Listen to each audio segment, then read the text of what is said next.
Fabricated city 2017 मा release भएको एउटा बब्बाल मुभीको एक्सप्लेनेसन लिएर आइसकेको छु। Hello, welcome to our channel friends.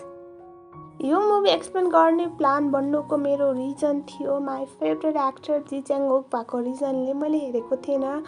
So मैले हेर्ने प्लान बनाएर मलाई हेरिसकेपछि एउटा कुरा त रियलाइज भयो कि मैले मुभी हेरेर कुनै पनि गल्ती गर्ने। Just amazing.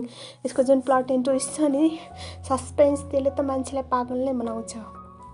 अब ढिला नगरी मुभी एक्सप्लेनेसन सुरु गरौँ। तर त्योभन्दा अगाडि च्यानलमा नयाँ हुनुहुन्छ भने भिडियोलाई लाइक गरिदिनु होला, कमेन्ट गरिदिनु होला र तपाईँहरूको साथ र सपोर्टको एकदम धेरै आवश्यकता पर्ने भएको कारणले हाम्रो च्यानललाई सब्सक्राइब गर्न नभुल्नु होला। अब मुभी एक्सप्लेनेसन सुरु गरौँ। हाम्रो मुभीको मेन लिड कियोन एउटा गेमर हुन्छ अनि ऊ चाहिँ नेसनल लेभलको एथलिटबाट आउट भएको कारणले अब कुनै जब नगर्ने अनि फुल टाइम गेम खेलेर नै बस्ने हुन्छ। उसको एउटा टिम नै हुन्छ गेममा।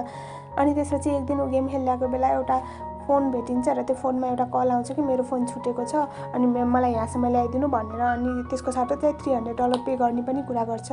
त्यसपछि कियोनसँग अब त्यही त अनइम्प्लोइड पैसाको खाँचो थियो उसलाई।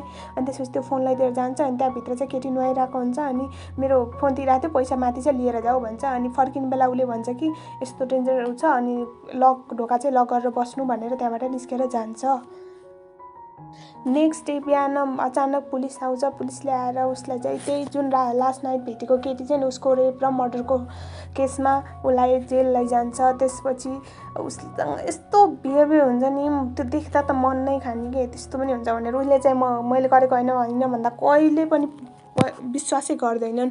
सारा सबुत उसको एगेन्स्ट थियो, फिङ्गर प्रिन्ट अनि त्यो मर्डर वेपन अनि त्यसपछि त्यो रेप भएको सबुतदेखि लिएर सब कुरा। अनि उसको ममले चाहिँ अनि अब त्यहाँ एउटा मेन नामको लयर हुन्छ, उसँग चाहिँ आफ्नो छोरा आएको हुन्छ नि, इनोसेन्ट छ, मेरो छोराले यस्तो गर्दैन, प्लिज मेरो केस लिइदिनु भनेर गरिरहेको हुन्छ। अनि त्यो लयरले चाहिँ इन्ट्रेस्ट देखाइरहेको हुँदैन, तर बिचरा अब एकदम स्याड इमोसनल देखेर अनि उसको केस लिनलाई चाहिँ ओके गर्छ।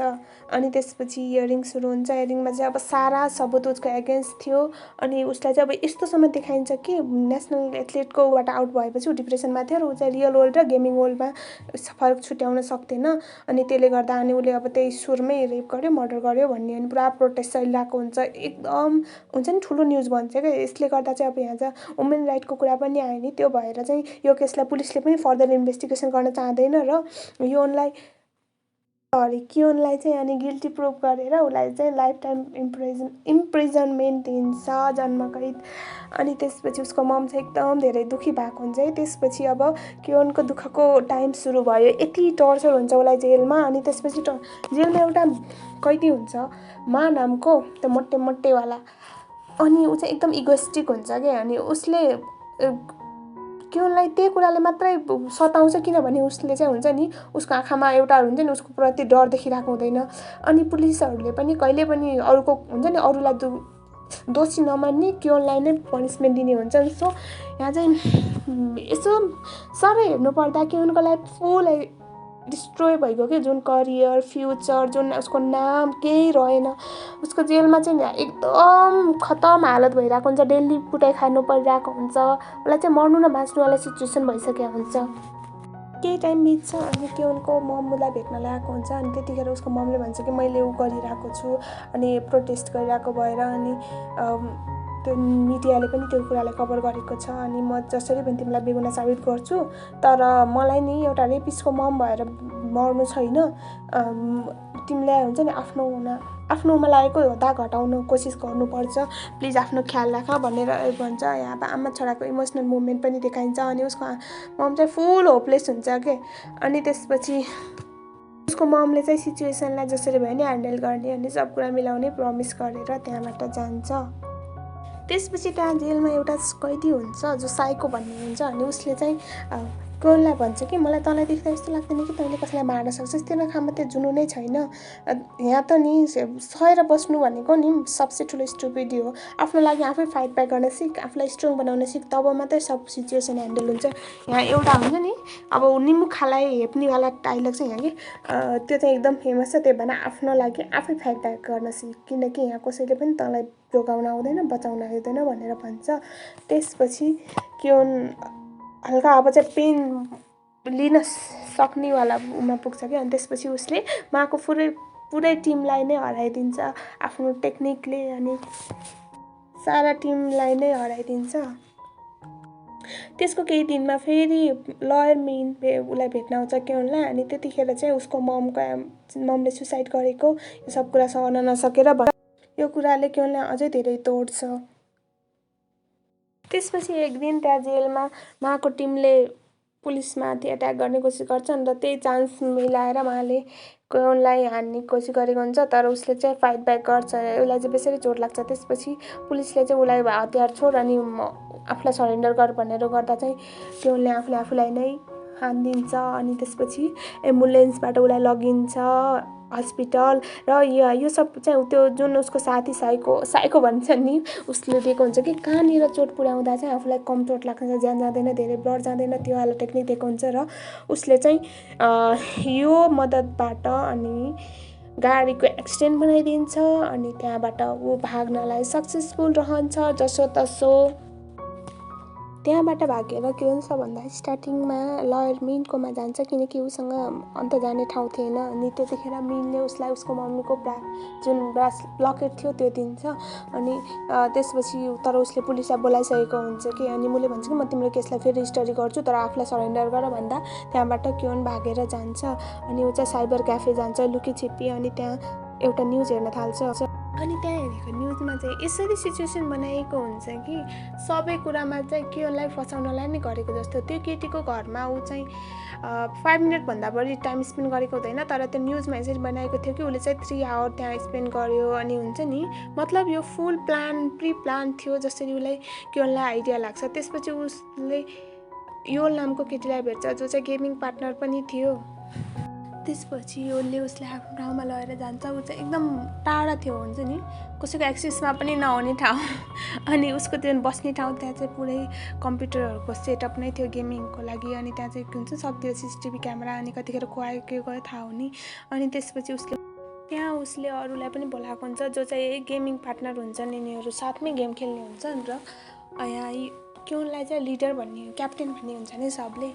अनि यहाँ डेमो पड अर्कोको नाम भुलेँ मैले, जो 4जनाको टिम आउँछ। अनि त्यसपछि पहिला त के हुन्छ, सक भइरहेको हुन्छ उसलाई विश्वास गर्नु कि नै भनेर। पछि चाहिँ अब विश्वास गर्न परिहाल्छ उसलाई। त्यसपछि यहाँ योले एउटा रेकर्ड देखाउँछ CCTV क्यामेरा। उसले गरेको रिसर्च अनुसार चाहिँ जब हुन्छ नि मर्डर भएको छ, त्यहाँ चाहिँ एउटा भ्यान चाहिँ जहाँ पनि हुन्छ कि त्यो भ्यानको CCTV फुटेज देखाउँछ। त्यसपछि जुन दिन उसलाई फेम गरेको थियो नि केवललाई, त्यो दिनवाला CCTV फुटेजमा पनि त्यो भ्यान त्यति हुन्छ। त्यसपछि उनीहरूले त्यो एउटा उमा जान्छन्, त्यहाँ चाहिँ गाडी नै गाडीहरूको हुन्छ। अनि त्यो ठाउँमा गएर उनीहरूले लुकेर हेर्छन्।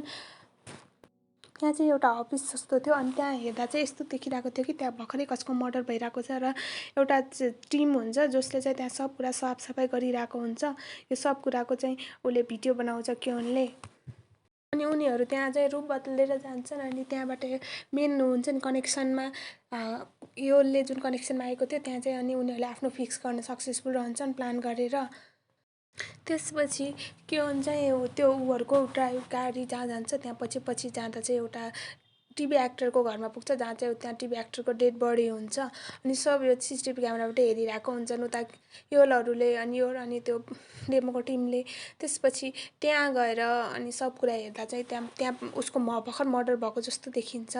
त्यसपछि यहाँ यो सब कुरा चाहिँ एउटा यो उसको मास्टरमाइन्डले देखिरहेको हुन्छ। इट्स नट अदर द्यान मेन, मतलब दिमाग खराब यार। सो यहाँ एउटा पोल खोल्छ जुन मेन ऊ थियो नि, जुन हाइफाई फ्यामिलीको अनि एकदम धेरै पैसा भएको फ्यामिलीको कसैले चाहिँ मर्डर गर्यो अनि के क्राइम गर्यो भने यो मिनको चाहिँ एउटा टिम नै छ जसले चाहिँ एउटा अब हुन्छ नि गरिब उसको उसलाई चाहिँ टार्गेट गर्ने। त्यसपछि त्यहाँ गएर अनि पुरा एभिडेन्स जुन मर्डरको सिन हुन्छ नि क्रिएट गरिदिने अनि उनीहरूलाई फसाउने। यो चाहिँ अनि त्यसको बापत चाहिँ यति धेरै पैसा लिने। र यो एक्टरको पनि डेथ चाहिँ एउटा बिजनेसम्यानको छोरीले गरेको हुन्छ र त्यो छोरीलाई जोगाउनलाई चाहिँ अनि यिनीहरूले यो सब प्लान गरिरहेको हुन्छन्। अनि उसले चाहिँ हेरिरहेको हुन्छ, यिनीहरूले सब रेकर्ड गरिरहेको हुन्छन्। अनि त्यतिखेर चाहिँ एउटा केटीको कल आउँछ। अनि कसैलाई कल गरिरहेको हुन्छ। त्यतिखेर किरणलाई याद आउँछ कि जुन दिन उसकोलाई मर्डर फिल्म गरेको थियो त्यो दिन पनि त्यही आवाज थियो। अनि त्यसपछि त्यो केटीले चाहिँ एकजना केटीलाई कल गरेर तपाईँको यो छुटेको छ अनि यसरी दिन आउनु भनेर भनिरहेको हुन्छ। सो यतिखेर अनि उसलाई थाहा भइगयो यिनीहरूको कसरी गर्दो रहेछन् भनेपछि एउटा चाहिँ यिनीहरूको केटी चाहिँ रेडी हुन्छ अनि त्यो ठाउँमा गएर चाहिँ अनि जुन दिन चाहिँ त्यो वासरुममा नुहाइरहेको थियो नि त्यो पनि यो केटी नै थियो र किरणलाई जुन मारेको भन्ने थियो नि त्यो अलरेडी मरिसकेको थियो र यो सब यिनीहरूको प्लान हुँदो रहेछ। त्यसपछि योले त्यो केटीलाई कल गर्छ र उसले भोइस मोडुलेटर युज गरेर केटाको साउन्डमा कल गर्छ। त्यसपछि लोकेसन ट्रेस हुन्छ। किरण त्यो लेडीको पिछा गर्नलाई जान्छ तर उनीहरूको साथीलाई थाहा भइसकेको कारणले त्यो लेडी त्यहाँबाट भाग्नलाई सक्सेसफुल रहन्छ र त्यसको साथमा चाहिँ किरणको किडन्यापिङ पनि हुन्छ। किडन्यापिङ अरूकोले गर्थ्यो माले उसलाई चाहिँ त्यो मिनले जेलबाट निस्किनलाई हेल्प गरेको हुन्छ। त्यसको बदलामा चाहिँ किरणलाई बेसरी तडपाउनु पर्ने किरणलाई चाहिँ अब रियालिटी हुन्छ नि यो जुन ट्रुथबाट टाढा राख्नुपर्ने शर्तमा र यो सब कुरा मिनले हेरिरहेको हुन्छ आफ्नो सुपर कम्प्युटरबाट। अनि त्यसपछि एउटा माबाट पक्राउँछ किरणलाई अनि त्यसपछि उता पुलिस पनि पठाउँछ तर एन्ड मोमेन्टमा योले उसलाई बचाइहाल्छ त्यहाँ फेक कल गरेर। अनि त्यसपछि त्यहाँबाट उनीहरू भागेर जसो तसो निस्केर जान्छन्। त्यसपछि यिनीहरूको टिमले एउटा ड्रोन बनाउँछ जो चाहिँ मिनको फ्ल्याटमा उसको बिल्डिङमा चाहिँ स्पाई गर्नलाई इजी होस् भनेर। अनि त्यतिखेर तिनीहरूले एउटा बक्स भेट्छन् अनि देख्छन्। अनि त्यसपछि यिनीहरूले अब त्यो बिल्डिङमा जसरी भए पनि जानुपर्ने हुन्छ। त्यसपछिको सिनमा अब मिनको टिमलाई पे ब्याक टाइम सुरु भयो अनि किरणको टिमले अनि त्यहाँ जुन एक्टरको बडी थियो त्यसलाई चाहिँ त्यो जुन चाहिँ केटीले मारेको हुन्छ बेसम्यानको छोरी उसकै घरमा राखिदिन्छ र उसलाई एरेस्ट गराउँछ। अनि त्यसपछि यता उसको अफिसमा पनि ठुलो तबाही नै मचाइदिएको हुन्छ। उसको मेडिकल इन्स्ट्रुमेन्टहरूको पनि उ गरिदिन्छन्। अनि त्यसपछि एक्ट्रेसलाई चाहिँ लाइभ हुन्छ नि यो जुन बिजनेसम्यानको छोरी थियो जो उसलाई चाहिँ उसको डेड बडीसहित अन द स्पट भेटाइदिन्छन्।